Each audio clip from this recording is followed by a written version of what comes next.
Eu saúdo a todos os irmãos da Escola Bíblica Dominical, que nesse momento estão com as suas revistas, com certeza irmãos, já estudaram em casa, e nós estamos maravilhados com as lições que estamos passando durante esse trimestre. Eu comentava aqui com alguns irmãos como tem sido maravilhosas essas lições, as anteriores, e esta agora, essa sequência, que cada lição a gente vai aprendendo mais a se aproximar da realidade, o que Deus requer de nós, E é nessa lição que nós vamos passar hoje, o povo de Deus deve separar-se do mal. Mas antes de nós entrarmos na lição de hoje, nós vamos fazer uma oração para todos os irmãos, as irmãs da Escola Bíblica Dominical. Vamos orar. Senhor nosso Deus, Pai de nosso Senhor e Salvador Jesus Cristo. Neste momento, ó Pai, estamos mais uma vez aqui na Tua presença para ministrar mais uma lição maravilhosa a respeito do Teu povo, ó Pai. Povo que o Senhor sempre fez com que eles andassem na Tua presença, para que eles fossem abençoados. E nós estamos aqui esta manhã, Senhor, esperando também que sejamos sempre abençoados e obedientes ao Senhor, segundo a Tua palavra. Abençoa os irmãos, as irmãs, as crianças, os jovens da Escola Bíblica Dominical, que eles estejam sempre, ó Deus, atentos a todas as lições, e que eles possam praticá-las, porque sabemos que elas são vidas e vidas espirituais, vida abundante. Em nome de Jesus Cristo, Teu Filho, ó Pai, nós Te pedimos e Te agradecemos. Amém, Senhor. Amém. Glória a Deus. Então, nós vamos falar hoje a respeito da lição de número 7. O povo de Deus deve separar-se do mal. O texto áureo diz assim: pelo que saiu do meio deles, e apartai-vos, diz o Senhor, e não toqueis nada imundo, eu vos receberei. E nós temos aqui na revista atualizada o mesmo versículo que diz assim: por isso retirai-vos do meio deles, separai-vos, diz o Senhor, não toqueis em coisas impuras, e eu vos receberei. Vejamos bem aqui, o texto áureo já fala a respeito de nós sermos separados do mundo, separados do pecado, não tocar em nada que não pertence à luz, que as obras das trevas são terríveis. Então, nós nos apartando das coisas ruins, nos apartando das coisas imundas, então Deus nos recebe. Aqui na leitura bíblica em classe, eu não quero tomar muito tempo dos irmãos, porque as lições desse trimestre elas são longas, muito instrutivas, mas elas são longas. Então vamos lá. Leitura bíblica em classe se encontra em Esdras, capítulo 2, versículo 59 ao 62, capítulo 4, verso 2 e 3, e capítulo 6, versículo 2 e 4. Então vamos lá. Também estes subiram de Tel-Melá e Tel-Harsá, Querube, Adã e Imer, porém não puderam mostrar a casa de seus pais e sua linhagem, se de Israel eram.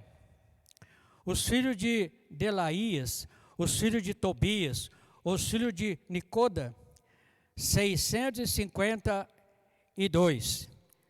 E dos filhos dos sacerdotes, os filhos de Abaías, os filhos de Cos, os filhos de Barzilai, que tomou mulher das filhas de Barzilai, o Gileadita, e que foi chamado de seu nome.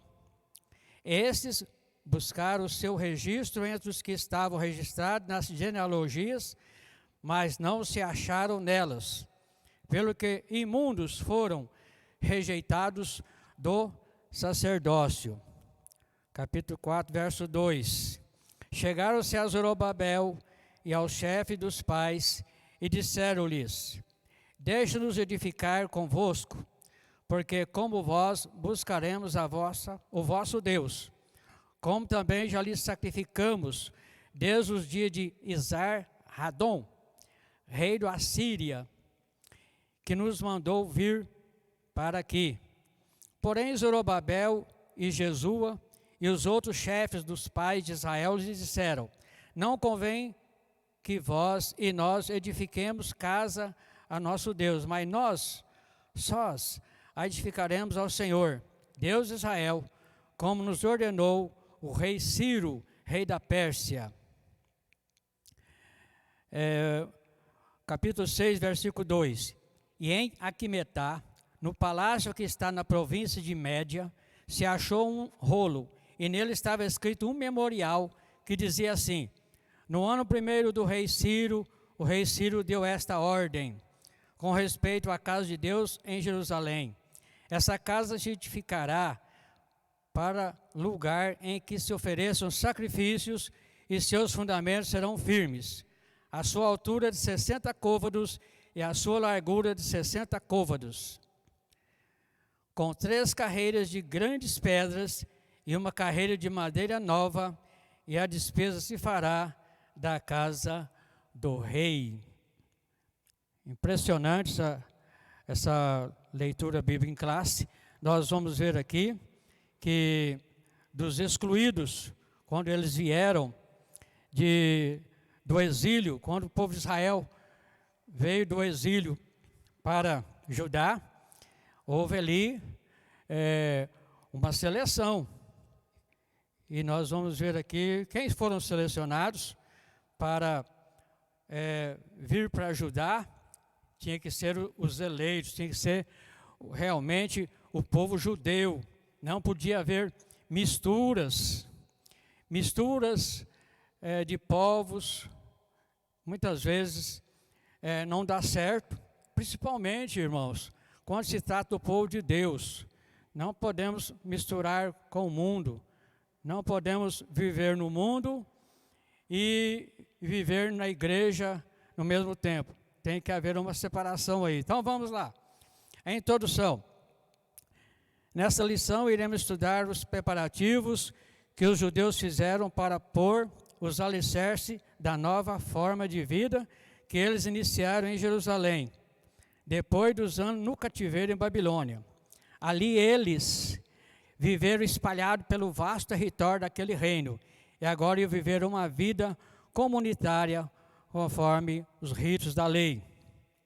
Muito bem, aqui fala de um povo que estava escravizado lá em Babilônia, e agora eles estavam voltando para Jerusalém, para Judá, e ali eles tinham que recomeçar tudo de novo. Tinham que viver segundo a palavra de Deus, segundo a lei de Deus, conforme os ritos da lei. Somente os judeus retornariam a Judá. Para uma pessoa ser considerada apta para fazer parte do grupo, que iria transferir-se para Jerusalém, exigia-se que desse prova de linhagem, que provasse ser realmente de Israel. Na primeira triagem foram excluídas 652 pessoas. Até alguns dos filhos sacerdotes, cujos nomes não foram achados nos registros das genealogias, foram rejeitados como imundos, conforme Êxodo capítulo 2, versículos 59 e 62. Os judeus mestiços, nascidos de casamentos mistos durante o cativeiro em Babilônia, não fariam parte do grupo de judeus que retornariam a Judá. Somente aqueles que comprovassem a sua ascendência puramente judaica fariam parte daquele grupo. Deus não aceita mistura do seu povo com o povo do mundo. Não pode haver comunhão da luz com as trevas. Muito bem, irmãos, quando esse pessoal foi cativo para a Babilônia, ali com certeza foram todos registrados e eles ficaram lá durante o cativeiro, 70 anos, e depois, nós estamos aqui, irmãos, dando uma sequência na lição, né? Não vamos voltar a repetir muito, já falamos aqui, mas quem tinha direito de retornar para a sua terra, para a sua pátria, lá para Jerusalém, era verdadeiramente os judeus, tinha que ser judeus mesmos, porque lá, nós sabemos que lá eles se misturaram, casaram com as pessoas estrangeiras, que não eram de seu povo, e ficou aquela mistura. Então, quando foi para eles ser liberados para irem para Jerusalém, então foram consultados nos registros que lá encontraram. Foi feita uma triagem, quem realmente eram os judeus. E nessa época, havia morrido muitos, né, com certeza, mas tinha lá os remanescentes, e aqueles que também, né, não haviam morrido, mas que tinham que ser judeus natos, naturais de lá mesmo. E conforme nós vemos aqui, foram excluídos 652 pessoas que não passaram nessa triagem. Infelizmente nós vemos aí, né, que nem todos podiam ter ido para lá. E ali tinha filhos sacerdotes, ali tinha filhos de magistrados, tinha pessoas ali grandes ali, mas que seus filhos tinham casado com as mulheres estrangeiras, que não pertenciam a Israel. Então houve aquela mistura, aquela miscigenação de pessoas, né, que não pertenciam realmente ao povo judeu. Vemos aqui, os judeus mestiços, nascidos de casamento mistos durante o cativeiro em Babilônia, não fariam parte do grupo de judeus que retornariam a Judá. Somente aqueles que comprovassem a sua ascendência puramente judaica fariam parte daquele grupo. Deus não aceita a mistura do seu povo com o povo do mundo, né? Não pode haver comunhão da luz com as trevas. O que é que nós tiramos aqui?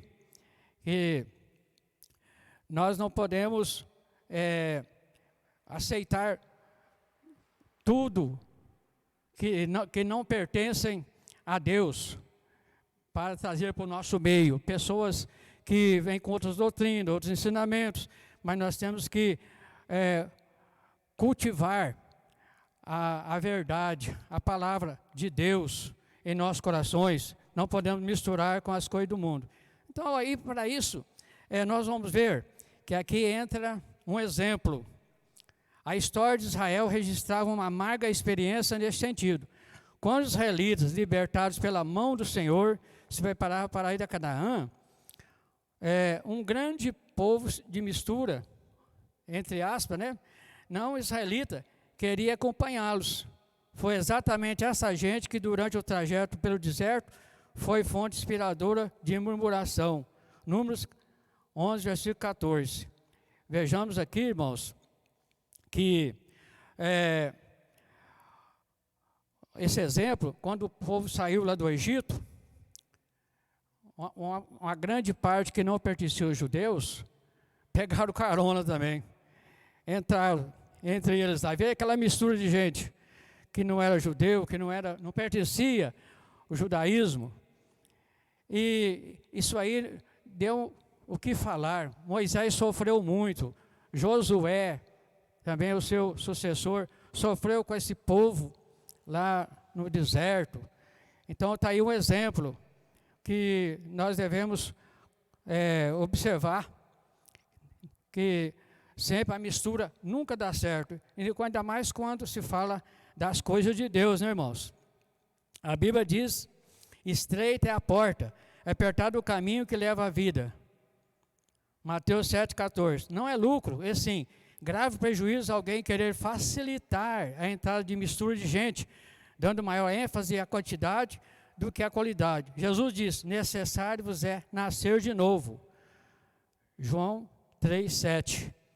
Aí, a igreja, irmãos, que muitas vezes abre uma brecha e deixa as pessoas entrarem sem ensinamento, sem doutrina, sem o conhecimento, muitas vezes, do que Deus requer de nós. E eles estão preocupados com quantidade e não com qualidade. Irmãos, Deus sempre procurou achar nos teus servos, nos seus filhos, qualidade. Porque o mundo já está perdido. E nós deixar o mundo entrar em nossas igrejas, nossas congregações, e falar, não tem problema não, pode, assim mesmo, Deus só quer o coração, e por aí vai. E não é bem assim não, irmãos. Deus requer de nós santidade, Deus requer de nós pureza, Deus requer de nós verdadeiro louvor, santificação, né? Que a Bíblia diz, sem a qual ninguém verá o Senhor. Aqui tem uma parte que eu quero dizer para os irmãos assim, ó, só para complementar.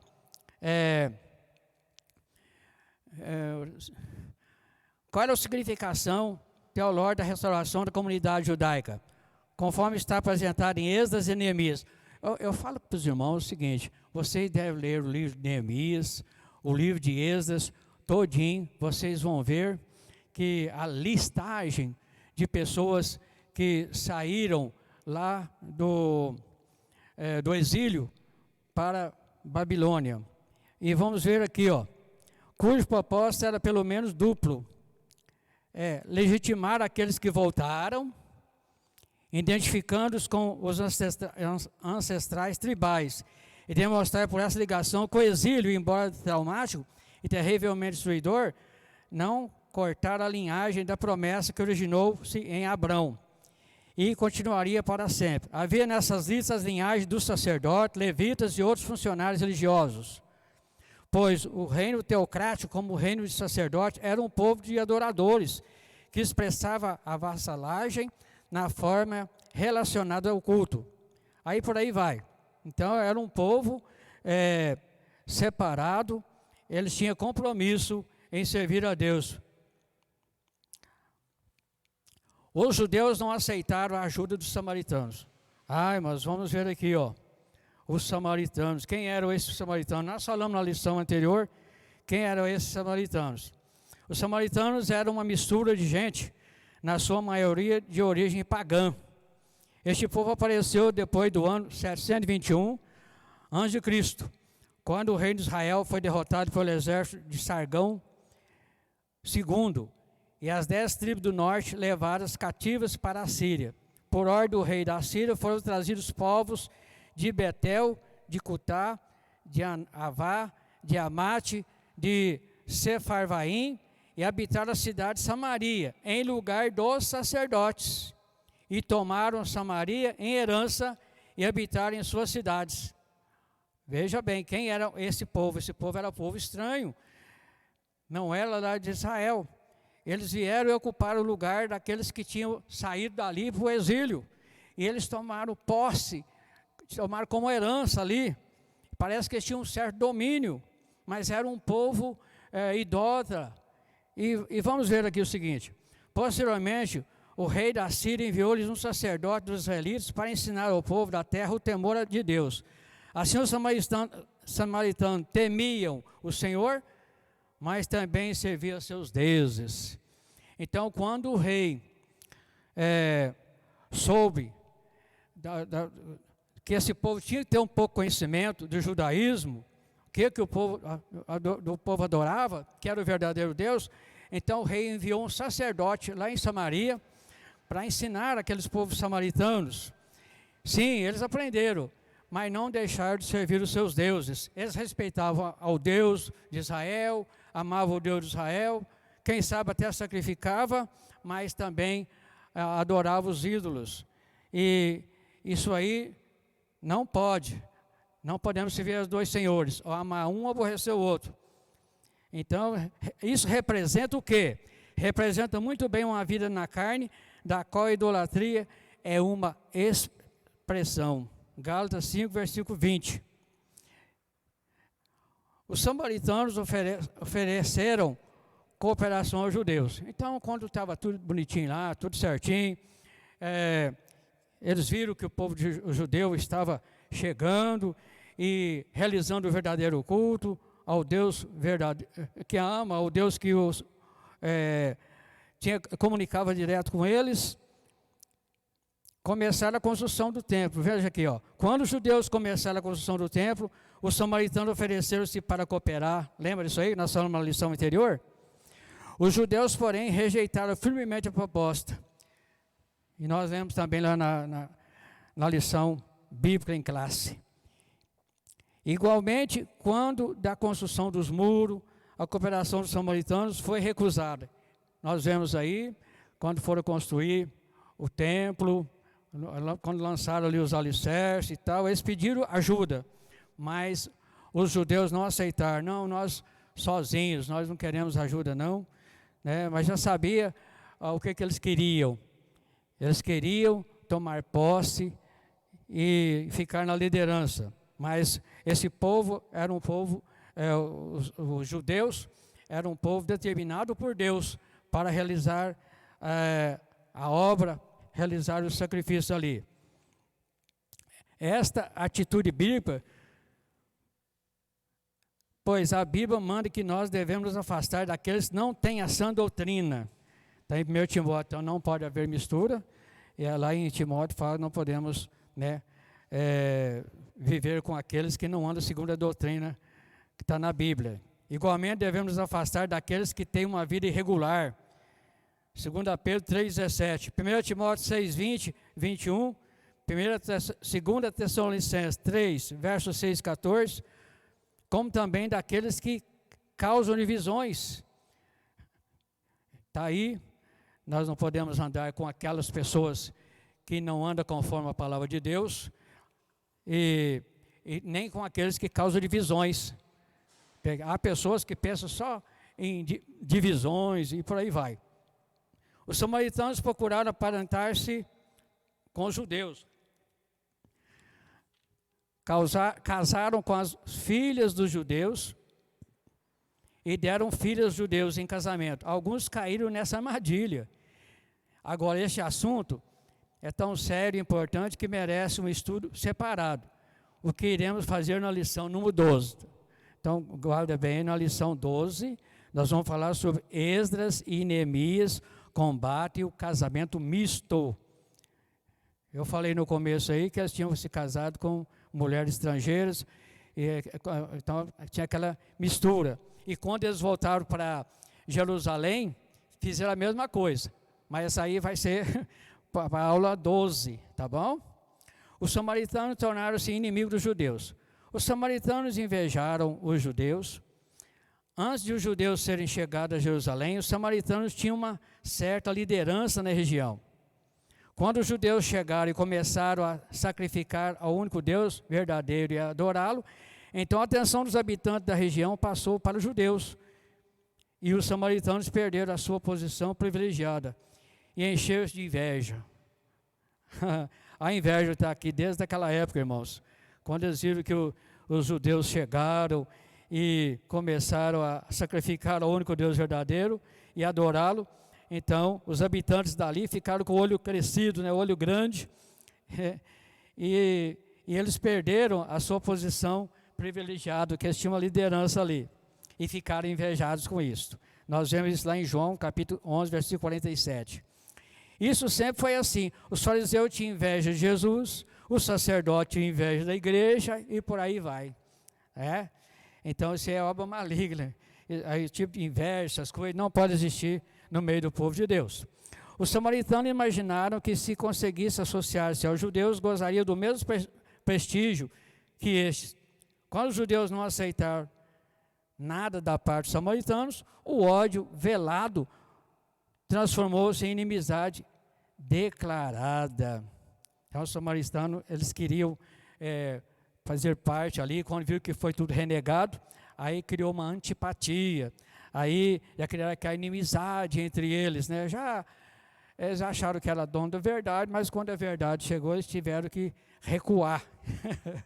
Veja bem para vocês verem, né?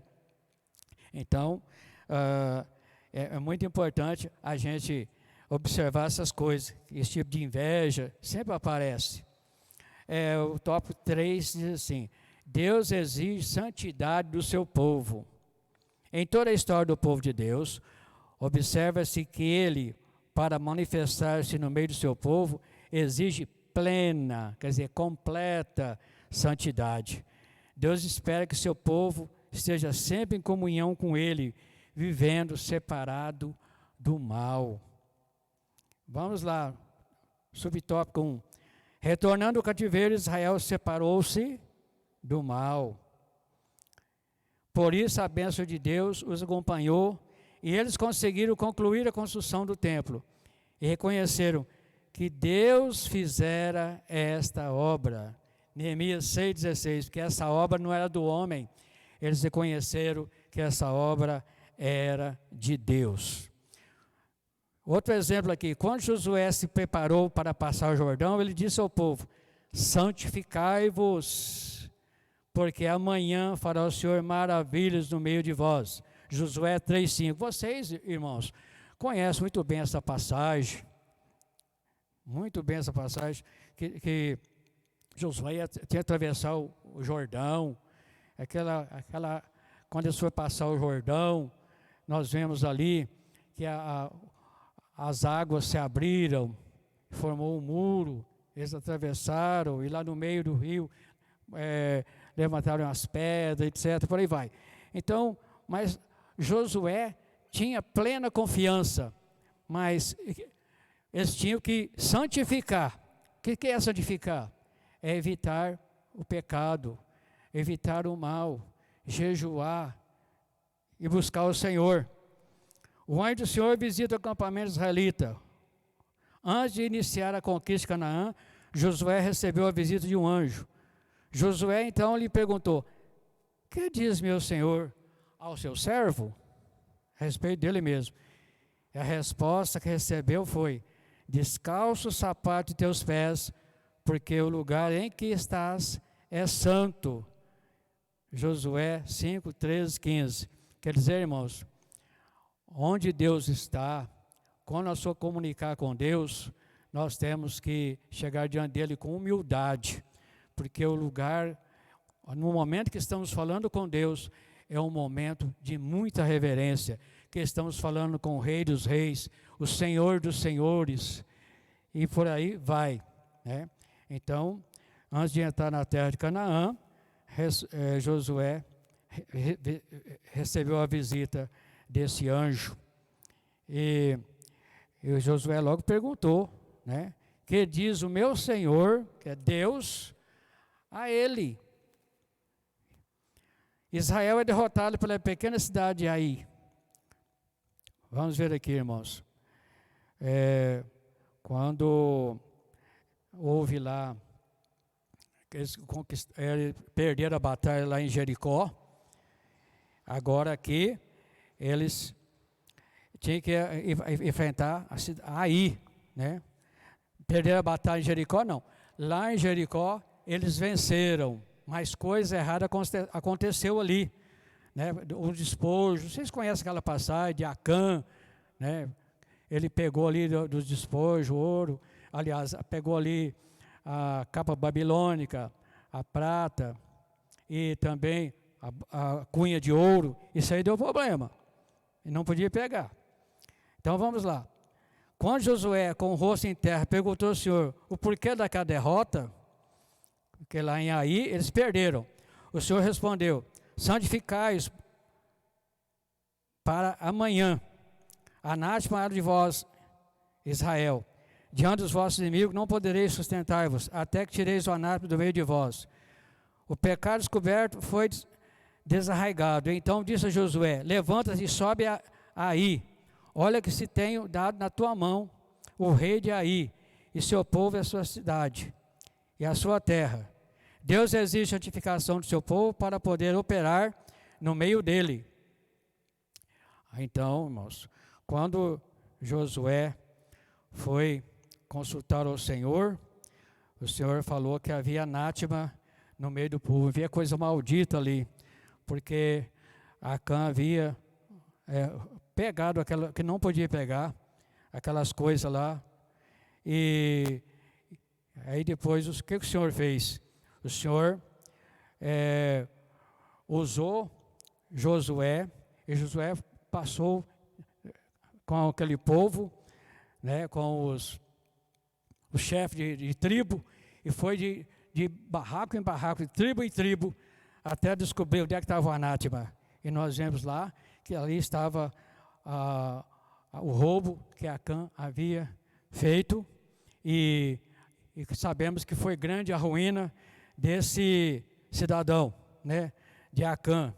Ele foi destruído, a família foi destruída, tudo que ele tinha foi destruído, para que eles fossem vitoriosos. E que isso não venha acontecer, irmãos, no meio do povo de Deus, né? Não pegar aquilo que não é seu. Nós devemos pegar aquilo que é nosso, né? Para que sejamos abençoados. Vamos em frente aqui. Devemos manter uma vida de separação do mal. Os judeus mantiveram-se separados dos samaritanos.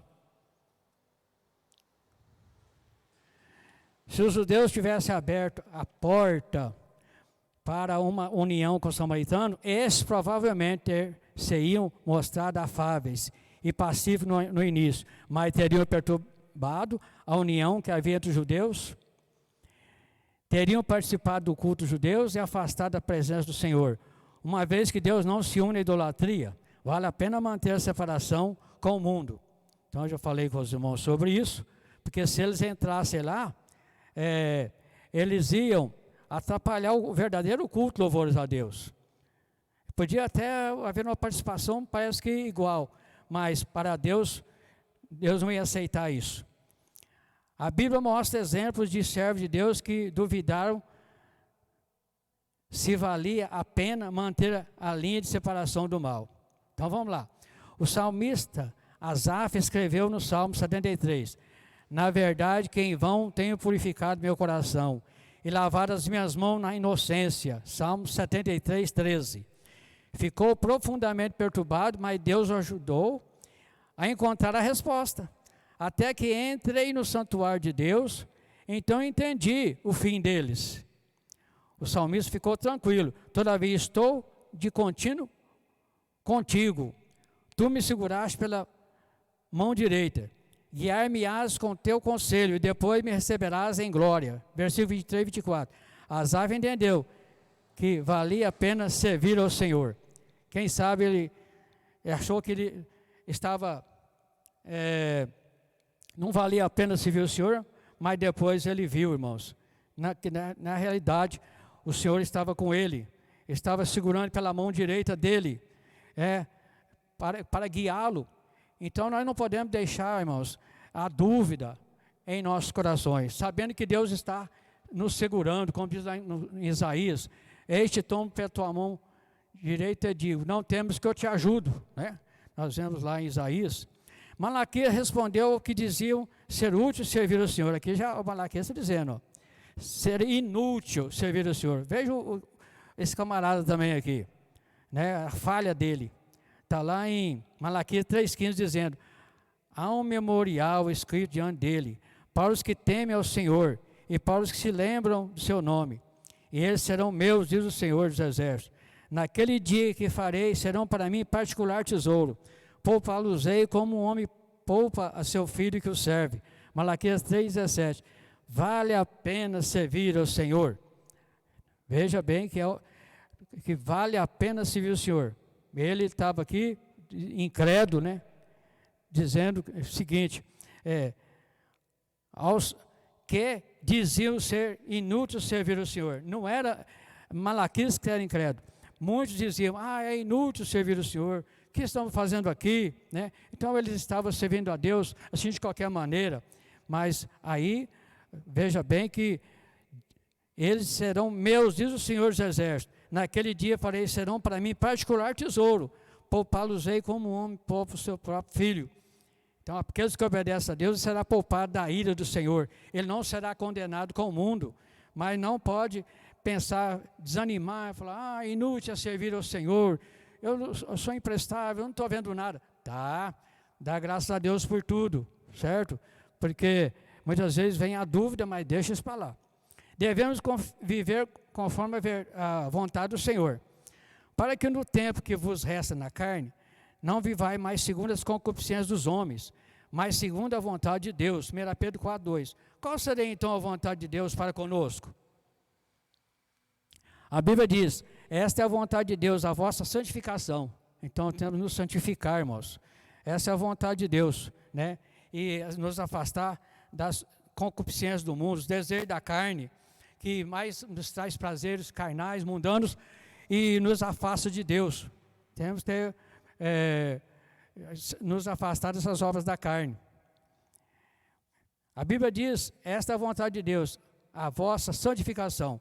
Já observamos que santificação significa uma vida que se abstém das coisas que não agradam a Deus, conforme a palavra.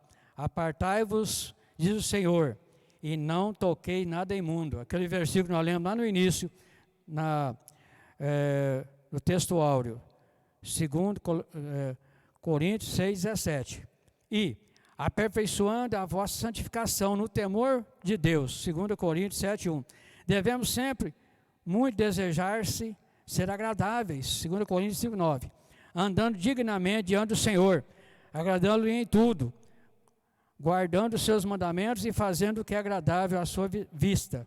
1 João 3:22. Aí, os versículos estão bem claros. 4. Bênçãos acompanham os que vivem conforme a vontade de Deus. Deus garante aos que assim vivem plena vitória contra os ataques do diabo. O crescimento espiritual dele está garantido. Colossenses 1, verso 6 e 10. O Espírito Santo tem plena liberdade para atuar em suas vidas. Está aqui, ó.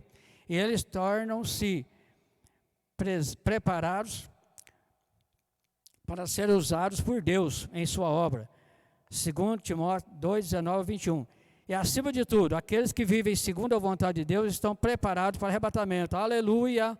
Vale a pena viver na vontade de Deus. Então devemos andar dignamente diante do Senhor, agradando-lhe em tudo. Então nós vemos aqui, mas essa lição foi muito boa, que nós devemos nos separar do mundo, não pode haver mistura de crente com descrente.